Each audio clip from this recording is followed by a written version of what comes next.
Mga kapatid, pasintabi lang po. Talagang mapapakamot ka ng ulo kapag meron kang kuto. Lalo na ngayong tag-init. Inihit sa pagpaparami ang mga kuto.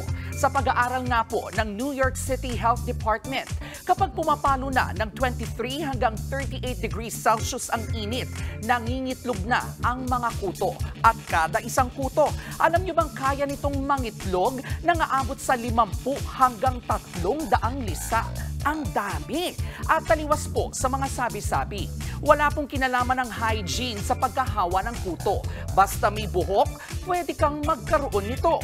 Nilinaw rin po ng mga eksperto, walang ibang sakit na pwedeng idulot sa iyo ng pagkakaroon ng kuto. Sadyang iinit lang ang iyong ulo sa kakakamot.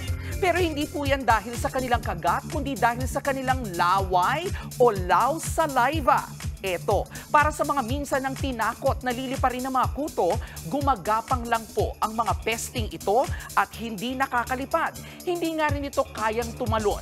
Iyong kanilang mga paa parang nakadisenyo talaga para kumapit lang sa ating mga buhok.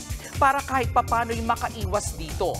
Payo pa rin po ng mga eksperto, regular na linisin ang ating mga ulo. At kung alam mo nang meron ka ng kuto, ilabas na ang suyod mo. Gumamit na rin ng shampoo na may permethrin na napatunayang epektibo kontra kuto. Tandaan po ang mga yan na parang araw-araw nating paalala na ang K-Alaman ay K-Yamanan. K-Okay.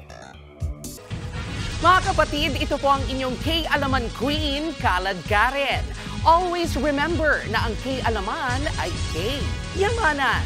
Kaya para sa latest showbiz news at dagdag impormasyon, mag-follow at mag-subscribe sa social media pages ng News 5.